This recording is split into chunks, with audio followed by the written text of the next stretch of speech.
Baik, selamat sore untuk kita semua. Salam. Selamat sore, Pak Guru. Ya, baik. Jadi yang pertama, saya mau memaparkan hasil kerja saya tadi yang berkaitan dengan materi alur pembuatan konsep membuat alur penyusunan pembelajaran.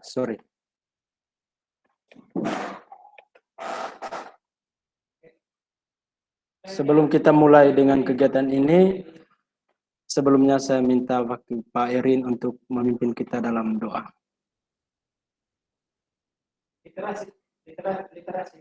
Ya, jadi baik, sebelum kegiatan kita mulai, marilah kita berdoa dalam hati kita masing-masing.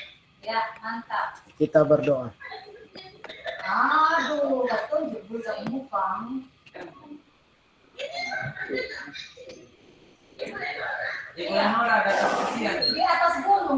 Amin. Amin. Amin. Terima kasih, Pak Guru. Baik, terima kasih Pak Guru. Jadi kita langsung saja. Jadi saya share screen dulu materi saya yang mau saya bahas. Jadi baik, apakah sudah muncul Bapak Guru? Belum muncul, Hasil Pak. screen. Belum? Sudah tampil, Pak Guru. Sudah? Terima kasih. Sudah Sudah. tampil. Ya, oke. Baik. Yang pertama, pada materi kali ini saya akan memaparkan berkaitan dengan alur tujuan pembelajaran. Jadi baik, poin yang pertama itu Bapak Ibu akan belajar tentang perangkat ajar yang berkaitan dengan alur tujuan pembelajaran. Jadi adapun tujuan pembelajaran, yang pertama peserta memahami tentang alur tujuan pembelajaran. Yang kedua, menjelaskan konsep, komponen, prinsip, dan prosedur penyusunan alur tujuan pembelajaran. Yang ketiga, menjelaskan konsep, komponen, prinsip, dan prosedur penyusunan modul ajar.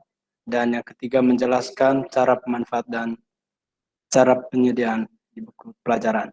Baik, jadi yang kita fokus pada hari ini atau sore hari ini yaitu bagaimana kita memahami tentang alur tujuan pembelajaran dan menjelaskan konsep, komponen, dan prinsip prosedur penyusunan alur tujuan pembelajaran.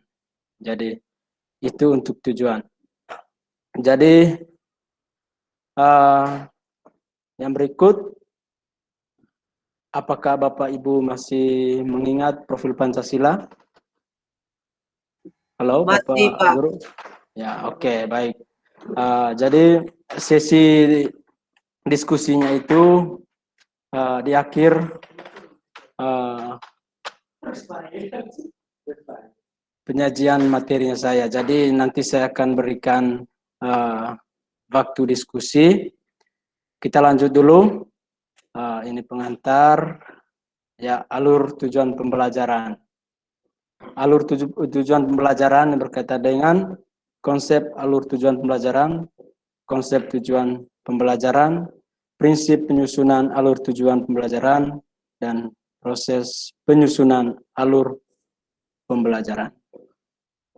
Baik, nah, Bapak Ibu bisa lihat di tampilan ada dua langkah besar dalam penyusunan perangkat pembelajaran untuk mata pelajaran PJOK. Jadi di sini kenapa saya biar lebih diarahkan kepada mata pelajaran PJOK, karena kita ini basic olahraga, jadi untuk itu kita fokus pada pembelajaran mata pelajaran PJOK.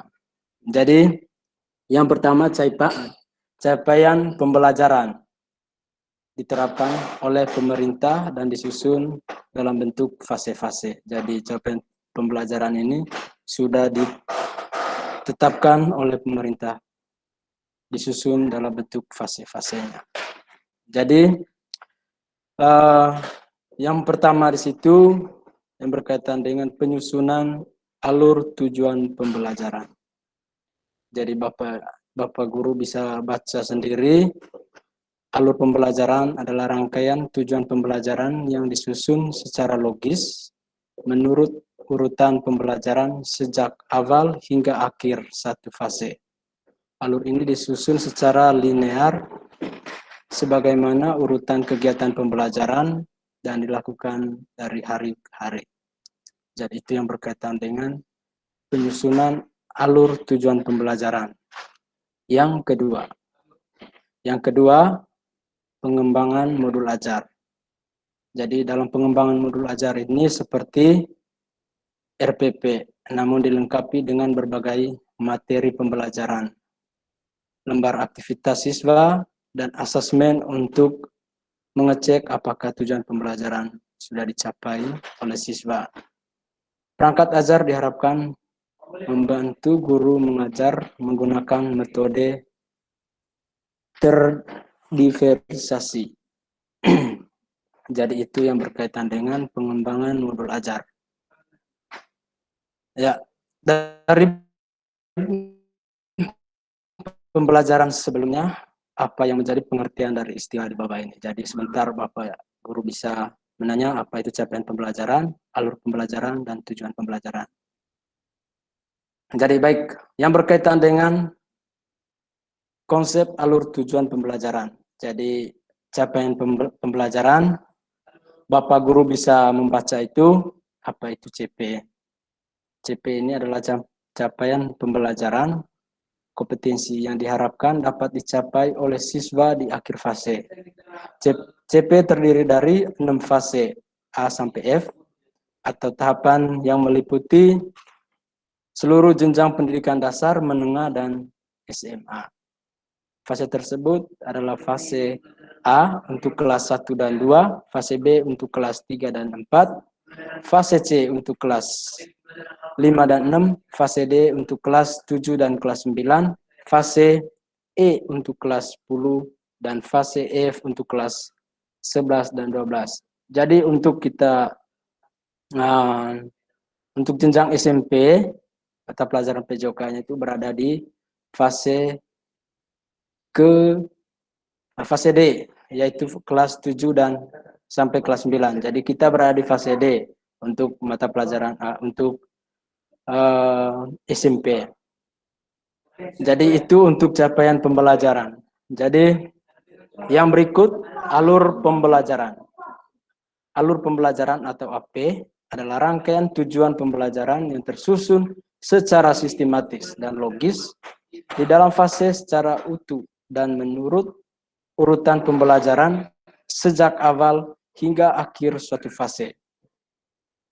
Alur ini disusun secara linear sebagaimana urutan kegiatan pembelajaran yang dilakukan dari hari ke hari untuk mengukur capaian pembelajaran.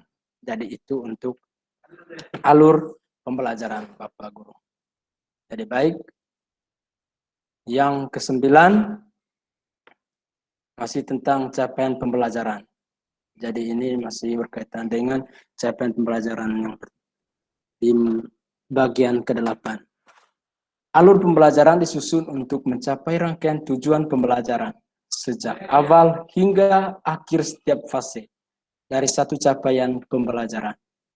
Yang pertama, alur ini menjadi panduan guru dan siswa untuk mencapai capaian pembelajaran di akhir fase tersebut. Yang kedua, tujuan pembelajaran disusun secara kronologis berdasarkan urutan pembelajaran dari waktu ke waktu. Jadi ini dibagi menurut fase tadi untuk capaian pembelajaran. Setiap fase itu tadi ada 2 dan sudah dijelaskan tadi. Baik. Yang pertama, halo Bapak Guru. Halo Pak. Halo Siap. Bapak Guru.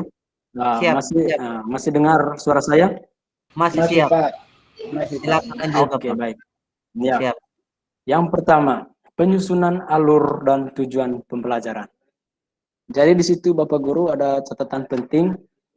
Bapak Guru bisa melihat Guru berhak untuk menyusun alur pembelajaran masing-masing yang terdiri dari rangkaian tujuan pembelajaran. Yang kedua, pemerintah menyediakan beberapa set alur untuk digunakan sebagai contoh pengembangan kurikulum yang siap digunakan satuan pendidikan dan panduan untuk penyusunan perangkat ajar. Jadi kita susun perangkat ajar nanti sesuai dengan capaian pembelajaran yang sudah ditentukan oleh pemerintah. Jadi baik, yang ke-10,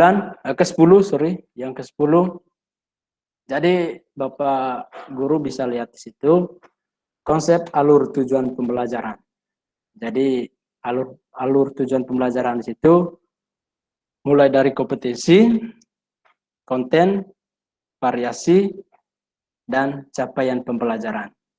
Jadi ada 4 alur tujuan pembelajaran.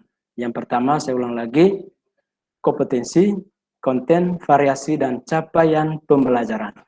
Jadi yang berkaitan dengan kompetensi ini, Bapak Guru bisa melihat dan membacanya komponen yang dapat didemonstrasikan oleh siswa. Yang kedua, konten. Konsep utama yang perlu dipahami di akhir satu unit pembelajaran. Variasi keterampilan berpikir yang perlu dikuasai siswa untuk dapat mencapai tujuan pembelajaran.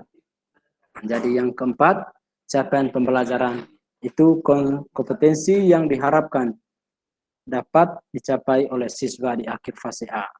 Jadi itu untuk alur tujuan pembelajaran Bapak Guru, ada 4. Jadi bisa lihat di tampilan Bapak Guru. Kita masuk yang poin yang ke-11, modul contoh alur tujuan pembelajaran. Jadi saya tidak perlu baca lagi. Nah, jadi ini untuk mata pelajaran lain. Jadi saya hanya baca fokus di kita punya mata pelajaran Bapak Guru. Nah, jadi di sini maaf, saya tidak tampilkan untuk PJOK-nya dan saya rasa Bapak Ibu Guru bisa membaca dalam modul yang sudah diberikan. Ya. Jadi ini contoh hanya bahasa Indonesia, tapi untuk capaian pembelajaran, tujuan dari mulai tujuan pelajaran 5.1, 5.2, dan 5.3 untuk capaian ini sudah ada di fase D tentang gerak gitu. Bapak Guru. Jadi Bapak Guru bisa lihat. Jadi di sini hanya contoh mata pelajaran bahasa Indonesia. Jadi Bapak Guru, nah itu untuk contoh alur tujuan pembelajaran. Ya, baik. Ini saya ada beri pertanyaan kepada Bapak Ibu Guru, Bapak Guru. Di situ ada pertanyaan 1. Coba Bapak Guru menjelaskan alur penyusunan pembelajaran yang Bapak Guru ketahui. Jadi itu sebelum saya menutupi paparan materi saya sedikit memberikan satu pertanyaan untuk Bapak Guru. Ya, waktu saya berikan kepada Pak James duluan. Halo? Halo? Halo, Bapak. Halo, bisa dengar? Iya, ya. Halo? Halo, Pak. Ya. Silakan, Pak James. Ya, dengar. Suara putus-putus, Pak James. Jaringan mungkin. Ya, Halo? Pak Erin. Ya, halo. Ya, halo. Halo, Pak. Ya, Pak Erin duluan. Ya. Menjelaskan alur penyusunan pembelajaran. Kalau menurut saya, alur penyusunan pembelajaran adalah rangkaian dengan tujuan yang tersusun secara sistematis dan logis di dalam fase secara utuh dan menurut urutan pembelajaran sejak awal hingga akhir fase. Yaitu cara membuat alur itu ada 6. Yang pertama, analisis capaian pembelajaran. Yang kedua, identifikasi kompetensi. Yang ketiga, analisis elemen profil pelajar Pancasila. Yang keempat, merumuskan tujuan pembelajaran. Yang kelima, tentukan lingkungan materi dan materi utama. Dan yang keenam, tentukan jumlah pelajaran yang diperlukan. Mungkin itu saja, Pak, saya kembalikan. Oke, baik. Terima kasih Pak Irin. Saya rasa untuk alur penyusunan pembelajaran Pak Irin sudah pahami. Jadi terima kasih Pak Irin. Dan selanjutnya saya beri kesempatan kepada Pak James. Halo Pak James. Halo Pak.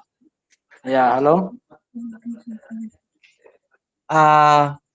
Bisa dengar saya Bapak? Bisa. Ya. Menurut saya itu alur tujuan pembelajaran itu adalah suatu susunan pembelajaran seperti silabus dalam kurikulum K13 itu Bapak, dan juga yang disusun secara sistematis itu. Mungkin dari saya itu saja dulu Bapak. Oke, baik. Terima kasih Pak James. Ya. Mungkin ada pertanyaan lagi dari Bapak Guru, Pak Irin, Pak James. Saya berikan kesempatan untuk bisa menanggapi hasil paparan materi dari saya. Sudah pas, Pak. Oke, sudah? Oke, dari saya juga sudah pas Bapak. Untuk paparan materinya sudah cukup jelas. Terima kasih. Oke, baik. Terima kasih Bapak Guru. Jadi baik. Semoga apa yang kita belajar, apa yang kita dengar pada proses pemaparan materi dari saya bisa menambah wawasan dan pengetahuan bagi Bapak Guru sehingga bisa diterapkan kepada peserta didik kita di sekolah. Jadi baik, terima kasih Bapak Guru. Jadi sebelum kita mengakhiri presentasi saya pada sore hari ini, saya beri kesempatan untuk Pak James memimpin kita dalam doa penutup. Baik Pak James, saya beri kesempatan untuk kita dalam doa. Oke, terima kasih buat Pak Ricardus yang telah memberikan saya kesempatan untuk membawa kita dalam doa.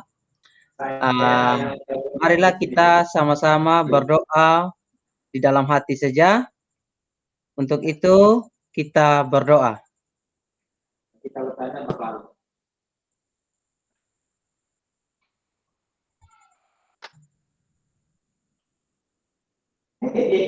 Nah, doa selesai.